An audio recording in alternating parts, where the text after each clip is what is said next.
Bonjour, bienvenue à notre série de conférences Ensemble, nous prenons soin, organisée par le Centre de recherche et d'études sur le vieillissement de l'Université McGill. J'ai le plaisir d'accueillir aujourd'hui notre conférencier, M. Étienne Aumont, boursier Vanier à l'Université du Québec à Montréal. Il travaille sur la prédiction du déclin cognitif lié à la maladie d'Alzheimer en mesurant la taille des sous-régions de l'hippocampe, une région cérébrale associée à la mémoire. Étienne souhaite vérifier si les marqueurs de l'Alzheimer prédisent une atrophie cérébrale et si celle-ci mène à une perte de mémoire dans les années qui suivent. En plus de ses travaux de recherche, Étienne a fondé Science 101, un organisme faisant la promotion de l'acquisition de compétences en communication scientifique étudiante depuis 2019. À travers l'organisme, il a fondé la revue de vulgarisation scientifique La Fibre, un concours de vulgarisation et organisé de nombreuses formations pour le bénéfice de la communauté étudiante. Il vous présente aujourd'hui une conférence intitulée « Démêler maladie d'Alzheimer et démence pour des traitements adaptés ». Prenez note que nous réservons la période de questions à la fin de cette présentation. Donc, je vais vous demander de désactiver vos micros jusqu'à ce moment-là. Toutefois, vous pouvez utiliser la boîte de discussion en tout temps. Cette présentation sera enregistrée, mais par souci de confidentialité, la période de questions ne fera pas partie de l'enregistrement. Et maintenant, j'inviterai M. Aumont à débuter sa présentation. Merci beaucoup. Merci, Mallory. Merci à toi. Voyons. Désolé, j'ai de la misère à gérer mes fenêtres. C'est beau. Donc, sur 40 millions d'habitants qu'il y a au Canada, il y a à peu près 1,5 million de personnes qui vivraient avec une démence au Canada. Puis la maladie d'Alzheimer, ce serait la première cause de ces démences-là. Donc, pour la première fois, on va bientôt avoir un traitement pour ralentir l'Alzheimer qui va être approuvé au Canada, mais qui l'est déjà aux États-Unis. Il va vraiment falloir qu'on optimise nos ressources en soins de santé pour pouvoir l'employer là où il sera le plus utile. Donc, je me présente. Premièrement, j'ai déjà été un peu présenté, là, mais un peu plus en détail. Je suis étudiant en 6e année de doctorat en psychologie à l'UQAM, sous la supervision de Marc-André Bédard et Dr Pedro Rosanetto. Puis, ma recherche, ça porte sur la neuroimagerie, donc l'imagerie du cerveau, finalement, puis la mémoire et aussi la maladie d'Alzheimer, puis le vieillissement normal. Mais je fais aussi beaucoup de vulgarisation scientifique. Je m'intéresse beaucoup au thème des nouvelles en lien avec l'Alzheimer, que ce soit en lien avec la recherche de traitement ou il y a eu l'été dernier un scandale en lien avec de la fraude qu'il y a eu dans la recherche sur l'Alzheimer. Donc, j'ai couvert ça, notamment dans La Conversation Canada, où j'ai écrit un article de vulgarisation. La Conversation Canada, juste pour mettre en contexte, c'est une sorte de journal en ligne qui retransmet des articles écrits vers les médias traditionnels. Donc, peut-être que vous l'avez vu dans d'autres médias. Bref, j'aime bien faire de la vulgarisation à l'écrit, puis à l'oral, pour moi, c'est un petit peu plus rare que je le fais. Donc, pour commencer, le lecanemab, c'est un médicament, un nouveau médicament sous le nom de marque Leqembi qui est commercialisé aux États-Unis depuis l'hiver 2023. Ça permettrait de ralentir la progression de la perte de mémoire de 27% dans la maladie d'Alzheimer. Puis, surtout, ça a un effet au stade de troubles cognitifs légers puis démence d'Alzheimer légère. Là, pour vous, ça n'a peut-être pas trop de sens, ces termes-là. Donc, on va vraiment prendre le temps de décortiquer c'est quoi cette affirmation-là, c'est quoi les termes qui sont utilisés, puis dans quel contexte est-ce que ça va être le plus utile comme médicament. Donc, la conférence d'aujourd'hui va être en 3 parties. Premièrement, on va parler de comment on définit la maladie d'Alzheimer, puis c'est quoi la différence avec la démence. Puis ensuite, on va parler de comment la diagnostiquer. Puis, on va parler des traitements pour l'Alzheimer qu'on a actuellement, mais aussi comment se situe le nouveau traitement par rapport à toutes ces autres thérapies qu'on a. Premièrement, la maladie d'Alzheimer, sa définition est basée sur 2 joueurs clés. On a 2 protéines, l'amyloïde bêta et la protéine tau. Puis ces protéines-là, ça ne sort pas de nulle part. Donc, les protéines que notre corps produit, ils ont une fonction normale. Donc, ici, dans ce cas-ci, elles aident le cerveau à fonctionner. Mais pour des raisons qui ne sont pas claires, il y en a qui commencent à arrêter de fonctionner. puis qui s'en vont s'accumuler dans des régions du cerveau. Donc, du côté de l'amyloïde bêta, on a les protéines amyloïde bêta qui vont venir se coller les unes aux autres pour former des grosses plaques à l'extérieur des neurones. Puis ils vont affecter un petit peu le fonctionnement des neurones. Ça va faire qu'ils fonctionnent un petit peu moins bien. Ensuite, du côté de la protéine Tau, ben, elle va être coupée de façon bizarre. Elle ne va pas pouvoir remplir son rôle maintenant qu'elle est coupée. Elle va se mettre à faire des fibrilles, encore une fois, elle va s'empiler. Puis, ça va venir affecter le fonctionnement du neurone.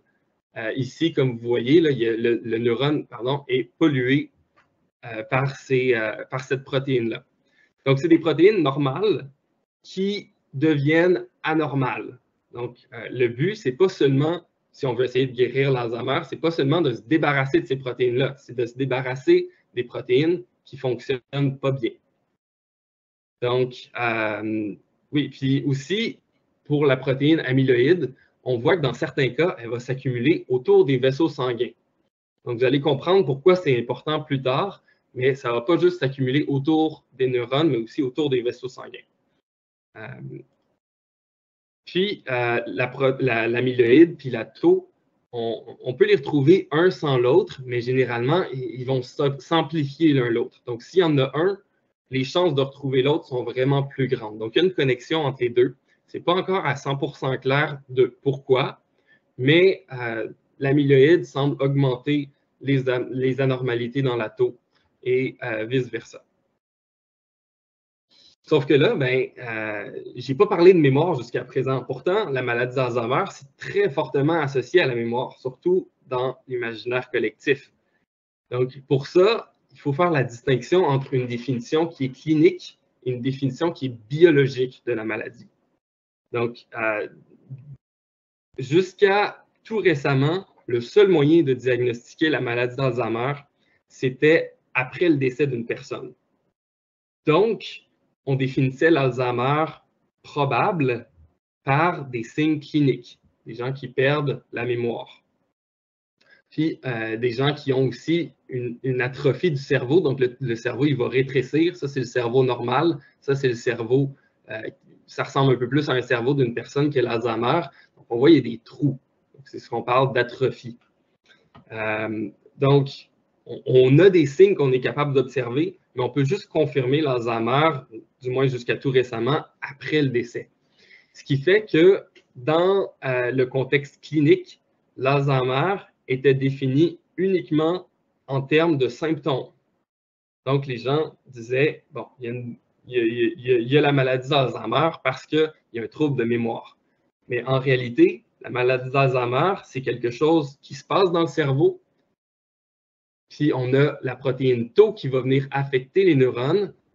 À cause de ça, les neurones vont moins bien fonctionner, ils vont mourir, puis ça va affecter le dysfonctionnement du cerveau. Donc, s'il fonctionne moins bien, on a une perte des capacités cognitives. Ça va surtout être en lien avec la mémoire parce que les régions qui sont associées à la mémoire sont affectées très tôt dans la maladie d'Alzheimer. Mais ça peut aussi affecter d'autres fonctions, surtout le langage puis l'attention. Mais il y a des cas un petit peu plus atypiques de maladie d'Alzheimer qui vont affecter d'autres fonctions comme la capacité à prendre des décisions, à interagir avec les gens ou la capacité à reconnaître des formes visuelles, donc ce qu'on appelle des fonctions visuospatiales. Donc, de voir une ombre d'un chat puis de reconnaître que c'est un chat, ça peut être plus difficile pour certaines personnes qui ont l'Alzheimer, qui va affecter des régions qui ne sont pas affectées dans la majorité des cas. Mais à 90% des cas à peu près, la maladie d'Alzheimer, ça commence avec des troubles de mémoire parce qu'on a une région ici, l'hippocampe, qui va vraiment rétrécir. Donc, normalement, il n'y a pas de trou. Ici, on voit un trou assez important. Puis, la démence, le mot que j'ai mentionné au début, là, c'est très connecté à l'Alzheimer dans le sens où la démence, c'est un statut cognitif. Donc, c'est une perte de fonction cognitive qui est anormale. Évidemment, avec l'âge, on le sait, là, on cherche plus nos mots, on va avoir plus de difficultés à se rappeler de certaines choses. Donc, il y a des fonctions qui vont un petit peu moins bien que quand on était plus jeune. Ça, c'est normal. Maintenant, quand on parle de démence, on parle de quelque chose qui est anormal. Ça va vraiment plus vite comme perte de fonction que ce qu'on s'attendrait chez une personne qui est en santé. Donc, il y a clairement là, une distinction avec l'état sain et l'état de démence. Puis, ça vient aussi avec une perte d'autonomie. Donc, la personne n'est plus capable de combler ses besoins par elle-même. Il va y avoir besoin d'une assistance qui est vraiment très importante. Par exemple, ça peut être parce que la personne a de la difficulté à cuisiner. C'est difficile de se rappeler de toutes les étapes qu'il faut faire pour cuisiner. Puis, il y a des chances que la personne puisse faire des dégâts, se blesser en cuisinant. Donc là, c'est un exemple de perte d'autonomie ou de perte de capacité à remplir les activités quotidiennes. Si par contre, la personne a juste des fonctions cognitives qui fonctionnent moins bien, mais qu'elle est quand même capable de remplir ses activités quotidiennes, elle est quand même capable de fonctionner, à ce moment-là, on parle juste de troubles cognitifs légers. Donc, c'est un peu un stade intermédiaire entre la normalité et la démence. On n'est pas encore au stade où on a besoin de donner beaucoup d'aide, d'accompagnement aux personnes qui ont la perte cognitive, mais quand même, il y a plus de difficultés que d'habitude. Par contre, l'Alzheimer, c'est juste un type de démence parmi d'autres. Donc, dans la démence, on dit perte cognitive, ben, ce n'est pas spécifique à la perte de mémoire. Ça peut être une perte d'autres fonctions, n'importe quelle autre fonction que le cerveau va venir remplir, bien, ça peut être perdu dans d'autres formes de démence aussi. Par exemple, ben, l'Alzheimer, c'est à peu près 40% des types de des démences plutôt qui sont expliqués par ça. Il y a des sites web, vous allez peut-être voir, qui vont dire plus 70%, des chiffres plus ou moins élevés. Je vous dirais, des fois, c'est un petit peu biaisé. Là, ces sites-là vont juste dire 70% des gens qui étaient diagnostiqués Alzheimer avant le décès ont l'Alzheimer pour vrai. Donc, il y a un petit biais là, dans ces statistiques-là. Il ne faut vraiment pas négliger les autres formes de démence. Notamment, il y a la démence vasculaire qui, elle, dans le fond, ça ressemble un petit peu à ça, le cerveau. Là, normalement, il n'y a pas les ondes blanches ici. Les ondes blanches, elles apparaissent parce qu'il y a des petits AVC qui ont lieu un peu partout dans le cerveau. Donc, ça fait qu'en général, le cerveau fonctionne de moins en moins bien. Puis c'est aussi ça qu'on voit dans les petits trous ici. Là. Ça, ce n'est pas des trous qui sont normaux. C'est parce que, encore une fois, il y a il y a un petit peu de sang qui est rentré ou alors il y a du sang qui a été bloqué. Donc, comme il n'y avait pas de sang qui se rendait là, les cellules qui étaient là vont juste mourir. Ça va laisser des trous. Donc, ça, c'est ce qu'on appelle la démence vasculaire.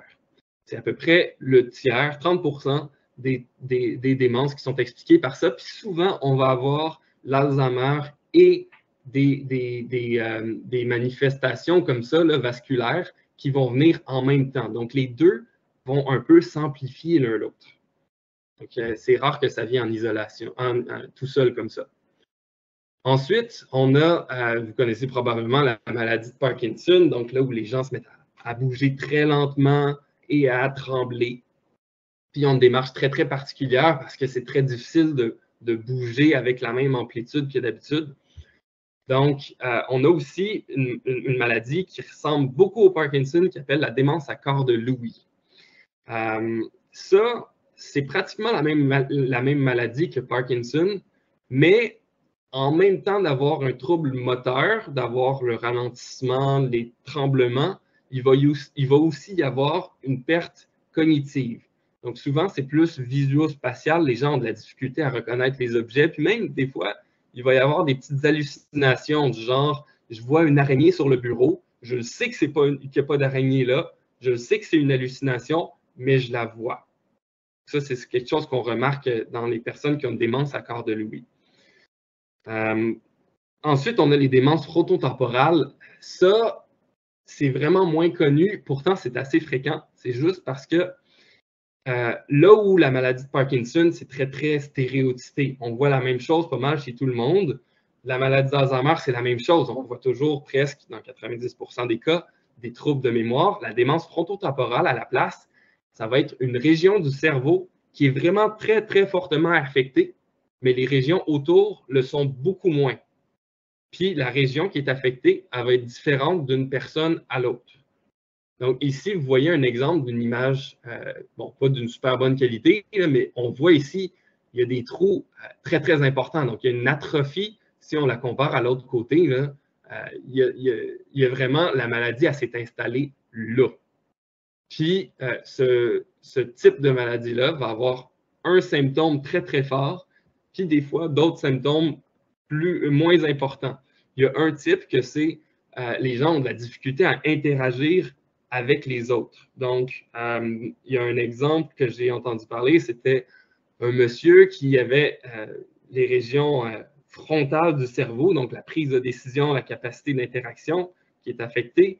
Bien, elle passait ses journées dans son jardin à compter les fourmis parce qu'elle voulait savoir combien il y avait de fourmis dans le jardin. Donc, c'est super, super spectaculaire comme symptôme. Puis, c'est très, très ciblé. C'est vraiment, puis ça varie d'une personne à l'autre. Un autre exemple, je pense que c'était la même personne là, qui avait menacé de jeter sa femme dans une rivière pour faire une joke. Bon, c'est pas vraiment approprié de faire ça. Puis la personne s'est juste pas rendu compte que c'était pas approprié parce que la personne qui prend la région plutôt dans le cerveau qui prend les décisions sociales comme ça, elle fonctionne pas bien. Puis l'exemple ici, c'est ce qu'on appelle une démence sémantique. Donc c'est un autre type de démence frontotemporale où là les gens vont oublier le sens des mots. Puis ça se passe surtout dans des catégories spécifiques, comme la personne peut oublier ce que veulent dire les noms de légumes. Donc, on lui demande d'aller chercher un céleri à l'épicerie, puis elle va vraiment se demander c'est quoi le céleri? Est-ce que c'est un concombre? Est-ce que c'est une carotte? Aucune idée. On sait que c'est probablement que la personne se souvient que c'est un légume, mais maintenant, c'est quel légume? Aucune idée. Donc, c'est aussi assez spectaculaire. Donc, c'est vraiment une fonction qui est affectée très fortement. Donc, c'est pour ça que c'est difficile à identifier aussi. Là, on la connaît moins parce qu'il y a plein de types. Peut-être qu'il y en a 7-8 sous-types. Puis, ça va être des symptômes différents. Ça va être une maladie un petit peu différente. Donc, ça, c'est à peu près 15% là, des démences. Bref, je ne veux pas trop m'éterniser sur les autres types de démences. Il y en a juste une que je veux vous présenter spécifiquement qui me semble importante. C'est une qui ressemble à l'Alzheimer, mais qui ne l'est pas. Ça fait partie des démences frontotemporales. On l'appelle late. Pour les personnes qui sont un peu plus en clinique, je vous ai mis le nom, là, encéphalopathie à prédominance limbique, TDP43 lié à l'âge. C'est vraiment compliqué, mais c'est juste pour dire que c'est une maladie du cerveau qui est spécifiquement dans la région ici qui est associée à la mémoire qu'on appelle l'hippocampe. Donc, on va retrouver des pertes de mémoire, un peu comme dans l'Alzheimer, mais ça va progresser vraiment moins vite. Dans l'Alzheimer, généralement, quand il y a le diagnostic, la personne aura une espérance de vie de 5, 6, 7, peut-être 10 ans maximum. Eh bien, dans le cas de late, la personne peut continuer de vivre pendant 15 ans, même 20 ans. Donc, ça progresse vraiment plus lentement, puis c'est beaucoup moins sévère. C'est juste la mémoire qui est affectée, mais elle est affectée moins parce qu'on est dans une maladie qui cible une région puis qui en sort vraiment très peu. Ici, là, dans l'exemple qu'on voit, c'est une personne qui est centenaire. Elle est morte à plus que 100 ans, puis pourtant, on voit, il y a juste ça, il manque, l'hippocampe rétrécit beaucoup, mais tout le reste du cerveau est vraiment beau. Ça pourrait être une personne, pratiquement une personne jeune, aurait un cerveau qui ressemblerait à ça. Donc, c'est assez spectaculaire comment c'est ciblé. Puis aussi, c'est quelque chose qui commence plus lentement, donc qui commence plus tard. Donc, c'est juste à partir de 75, 80 ans qu'on commence à voir ces problèmes-là apparaître. Donc, mais malgré tout, on pense que c'est à peu près 20% des diagnostics cliniques de l'Alzheimer, là où on dit, là où le médecin va dire, ben, c'est probablement l'Alzheimer, en fait, ça va être cette maladie-là. Donc, ces personnes-là pourront probablement pas être traitées par des médicaments qui ciblent spécifiquement l'amyloïde bêta ou la tau. Donc, c'est important de le distinguer. Bref, juste pour résumer les points clés de la première partie là, sur la démence et l'Alzheimer, c'est important de comprendre que l'Alzheimer, c'est une maladie qui est biologique. On a dans notre tête que c'est quelque chose de cognitif, mais à la base, l'Alzheimer, c'est un processus qui est biologique qui, après, va causer un trouble cognitif, dont la démence à un certain stade, où le trouble cognitif va devenir beaucoup plus évident. Il y a aussi d'autres maladies qui causent des troubles cognitifs. Puis, ces maladies-là, des fois, sont confondues avec l'Alzheimer, surtout si on se fie seulement aux symptômes. Donc, c'est pour ça que c'est important de mieux définir la maladie si on veut s'attaquer vraiment aux causes de l'Alzheimer. Si on veut s'attaquer aux causes, il faut s'attaquer aux protéines qui fonctionnent mal dans l'Alzheimer. C'est la même chose pour les autres maladies neurodégénératives. Si on veut s'attaquer aux causes des démences frontotemporales, il faut isoler une sorte de démence frontotemporale puis s'attaquer à ça spécifiquement. Donc, c'est très important pour la recherche de bien diagnostiquer notre maladie. Puis ça, c'est la deuxième partie. Donc, avant, il y a à peu près 10 ans, c'était seulement par autopsie qu'on était capable de l'identifier. Donc, les médecins pathologistes prenaient une tranche du cerveau, ils mettaient mais je ne sais pas pourquoi je parle au passé, ils mettent une teinture qui va permettre de voir spécifiquement quand la protéine Tau est empilée comme ça. Donc, ici, on va pouvoir voir la maladie de Tau qui s'installe de plus en plus. Ici, on a des régions que on voit juste une ombre de neurones. C'est juste parce qu'il y a tellement de Tau que le neurone est mort, puis il reste encore le paquet de protéines Tau qui est pris là. Dans le cas de l'amyloïde, on voit il y a des fibrilles, après ça, il y a des plaques, puis après ça, ça devient beaucoup plus généralisé. Donc là, on le voyait juste au microscope, ça, avant. Aujourd'hui, on a des biomarqueurs. Donc, des biomarqueurs, c'est des marqueurs biologiques. C'est des choses, des moyens de voir qu'est-ce qui se passe à l'intérieur du corps sans en faire l'autopsie, donc du vivant d'une personne, pour identifier ce qui se passe d'anormal. Pour l'instant, c'est surtout en contexte de recherche que c'est utilisé, mais ça s'en vient vraiment bientôt en clinique. Notamment, on a l'imagerie nucléaire qui arrive, qui est là depuis une vingtaine d'années pour identifier l'amyloïde. On est capable de voir, ça c'est une personne qui n'a pas d'amyloïde. On voit, si c'est plus rouge puis plus jaune, là, le signal est plus fort. Chez une personne qui a de l'amyloïde, on voit le signal est beaucoup plus fort. Puis, là, c'est sûr que c'est difficile à voir vu que vous n'êtes pas spécialisé là-dedans. C'est juste pour vous donner un exemple. Donc, on est capable de le voir maintenant.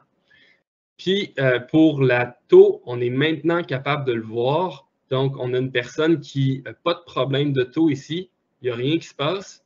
Puis ici, avec un problème, avec une accumulation de la protéine Tau, on voit les régions en rouge là, qui se mettent à apparaître.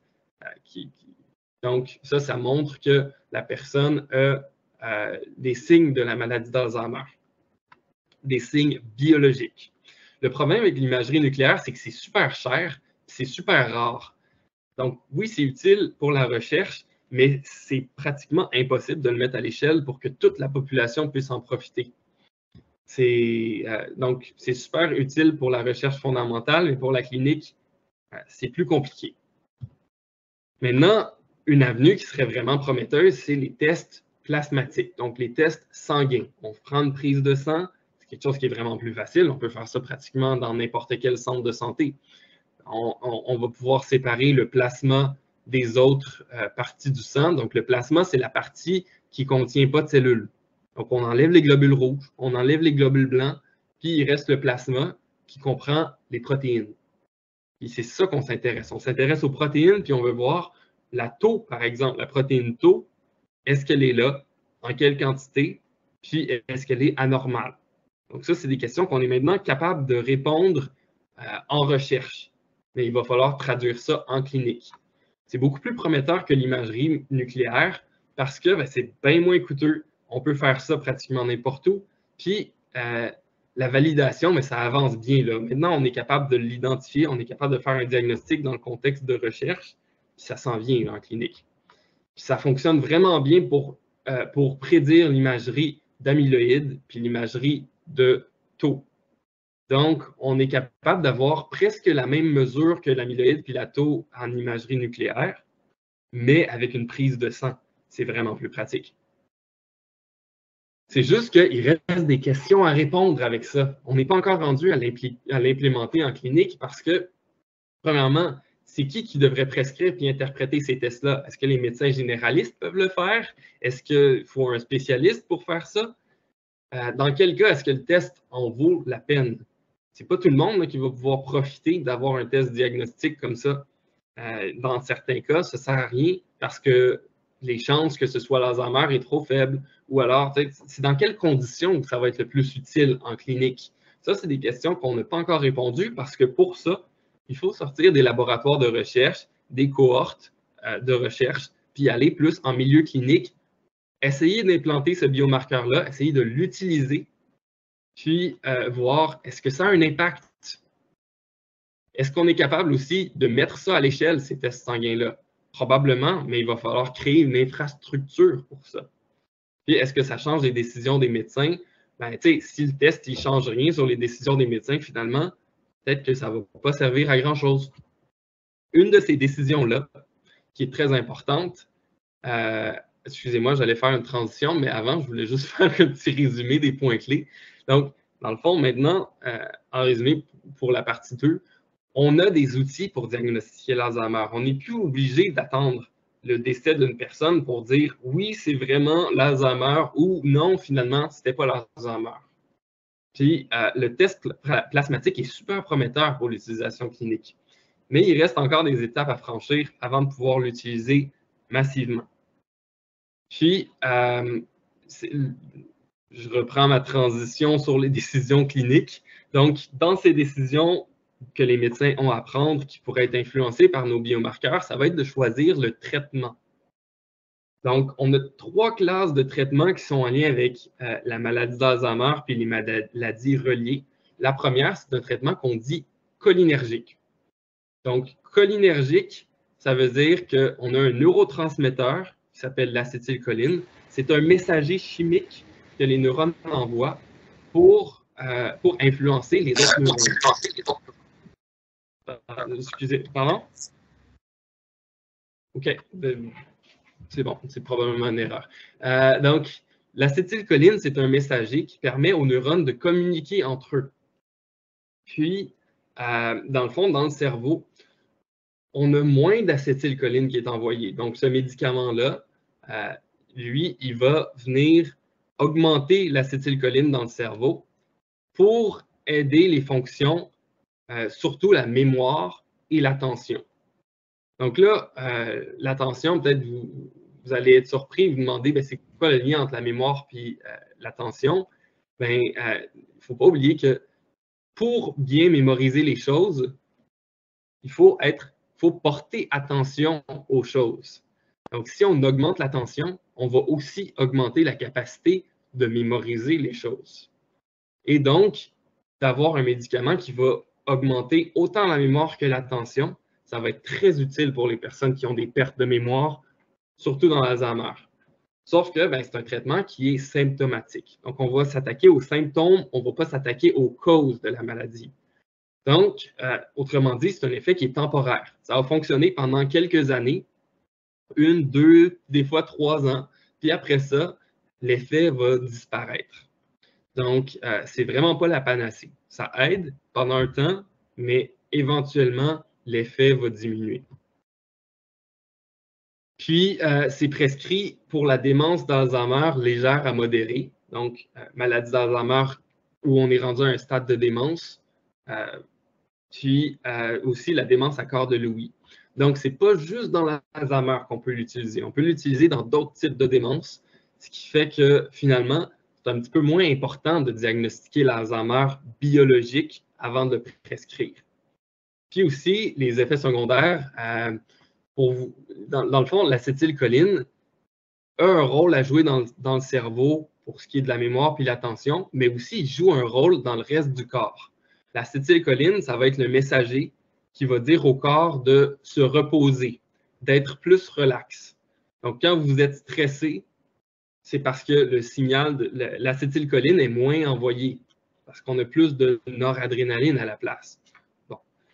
Donc, dans le fond, le corps va être plus au ralenti. C'est ce qui va faire que la digestion va changer. On va avoir des diarrhées, des nausées, des fois, dans les effets secondaires, puis aussi un peu des somnolences. Donc, l'état d'éveil est un petit peu moins bon. Donc, ça, c'est les effets secondaires pour les traitements cholinergiques comme l'Aricept, excusez-moi, je n'ai pas les autres noms de médicaments là, en tête. Bref. Ensuite, la deuxième classe de médicaments qu'on a, c'est la mémantine. Donc, celle-là, ça fait un peu plus qu'une quinzaine d'années qu'on l'a. Le but, c'est de calmer les régions qui sont surexcitées du cerveau. Donc, dans l'Alzheimer, les régions, ça peut paraître un peu contradictoire, là, les régions associées à la mémoire vont être surexcitées. Les neurones vont être super actifs, puis ça fait qu'ils sont moins réceptifs aux nouveautés. Donc, la mémorisation, ça va être plus difficile d'ajouter des nouvelles informations parce que les neurones sont super stimulés. Puis une stimulation, quand c'est trop grand ou quand c'est trop aléatoire, il n'y a pas de but, ben c'est pas bénéfique finalement.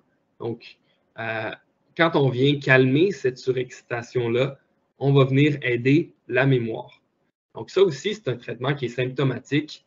Puis, c'est assez similaire au traitement cholinergique, la classe 1, dans le sens où l'effet va être sur les symptômes. Ça va être pour la démence d'Alzheimer légère à modérée aussi, mais aussi, ça va fonctionner pour la démence vasculaire. Donc là, encore une fois, on n'a pas juste un effet sur la maladie d'Alzheimer, on a un effet sur d'autres maladies neurodégénératives, d'autres démences qui peuvent, d'autres personnes, donc il y a des personnes qui n'ont pas la maladie d'Alzheimer qui peuvent bénéficier de cette thérapie-là. Mais encore une fois, c'est un effet qui est temporaire. Ça dure quelques années, puis après ça, éventuellement, on a un peu plus un retour au niveau que des personnes qui n'auraient pas été traitées. Ça cause aussi des effets secondaires, de la confusion, de l'anxiété, des maux de tête, changement de poids, donc gain ou perte de poids, puis des enflements dans certaines régions du corps parfois. Mais c'est des effets secondaires qui sont relativement rares, là. Donc, la sévérité des effets secondaires est pas super élevée. C'est un peu similaire à la classe 1. Puis, on va souvent le prescrire en même temps que la première classe, là, avec les traitements cholinergiques. Donc, ça, c'est les traitements qui sont symptomatiques. C'est ce qu'on a depuis 15-20 ans déjà. C'est les mêmes thérapies depuis tout ce temps-là. Donc, on les connaît bien. On a une bonne description de ces thérapies-là. Mais un nouveau joueur qui vient d'être approuvé aux États-Unis, c'est l'anticorps anti-amyloïde, comme le lecanemab. Donc, dans le fond, le Leqembi, ce qu'il va faire, c'est un anticorps qui va venir se coller aux plaques amyloïdes. Puis les plaques amyloïdes, et comme on a un anticorps qui va venir se coller, ils vont pouvoir être mangés par les cellules du système immunitaire. Donc, on va être capable de se débarrasser des plaques amyloïdes grâce à ça. Donc, c'est pour ça qu'il fonctionne. Probablement qu'il va être bientôt autorisé au Canada. Il a été autorisé officiellement aux États-Unis cet été, en juin. Mais au Canada, on pense à une autorisation qui serait dans les 6 à 12 prochains mois, là. Donc, ça va arriver vite. Puis, son efficacité, c'est que ça ralentirait la maladie, supposément, de 27% sur 18 mois.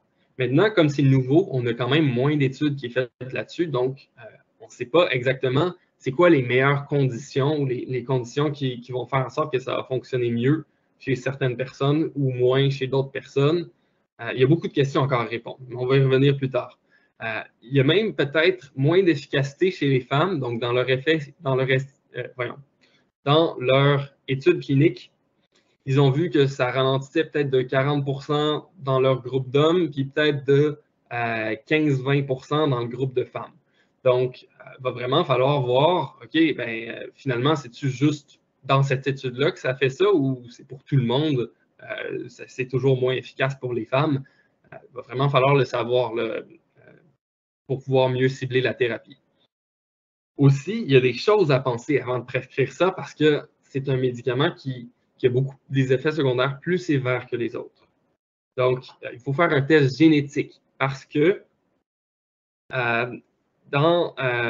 on a un gène qui va augmenter le risque de développer la maladie d'Alzheimer. Ce gène-là, il multiplie par 3, 4 le risque quand vous avez une copie, puis il multiplie par 12 le risque quand vous avez 2 copies. Donc, il y a beaucoup de gens qui ont l'Alzheimer qui ont aussi ce facteur de risque génétique-là. Mais si vous avez ce risque génétique-là, il y a plus d'effets secondaires que vous allez subir de ce médicament-là que les personnes qui ne l'ont pas. Donc, c'est important de vérifier, est-ce que le gène est là? Puis, s'il est là, il va falloir se poser plus de questions avant de prescrire ce médicament-là parce que le risque est plus élevé. Mais les personnes qui ne l'ont pas, le risque est quand même plutôt bas. Donc, là-dessus, juste pour vous rassurer, là, on va être capable probablement de bien cibler la thérapie chez les personnes qui ont moins de risques grâce aux tests génétiques. Aussi, il faut confirmer qu'il y a des plaques amyloïdes. Je ne sais pas pourquoi il a enlevé là ici. Il faut confirmer qu'il y en a parce que le médicament, il sert juste à enlever les plaques amyloïdes. Donc, s'il n'y en a pas, le médicament va servir à rien. C'est pour ça que c'est important d'avoir des biomarqueurs qu'on puisse utiliser massivement. Parce que sinon, on ne va pas être capable de confirmer chez des gens qu'il y a vraiment l'amyloïde. Puis, on va risquer de donner un médicament qui ne va pas être efficace à des personnes qui n'en ont pas besoin finalement. C'est au stade surtout de troubles cognitifs légers puis de démence légère. Donc, c'est vraiment tôt dans la maladie. Si on est plus tard, il est probablement trop tard pour utiliser ce médicament-là. Comment ça marche? C'est une injection à chaque 2 semaines pendant 1 heure aussi. Donc, c'est assez compliqué. C'est une grosse logistique de déplacer les gens vers un hôpital pour avoir une injection, parce que là, on parle de personnes qui sont potentiellement encore un petit peu autonomes, qui ont besoin d'un petit accompagnement, ne sont pas nécessairement placés en résidence. Donc, il faut les déplacer. Il faut qu'il y ait des proches aidants qui mobilisent des efforts pour les accompagner. Il faut qu'il y ait aussi un personnel infirmier et médical qui vienne les accompagner. Donc, c'est une complexité de plus. Ce n'est pas juste une pilule à prendre à chaque jour. Aussi, il y a des effets secondaires, comme j'ai mentionné tout à l'heure. Ces effets-là sont en lien avec, vous vous rappelez quand je parlais de l'amyloïde qui s'accumule en plaques autour des vaisseaux sanguins dans le cerveau?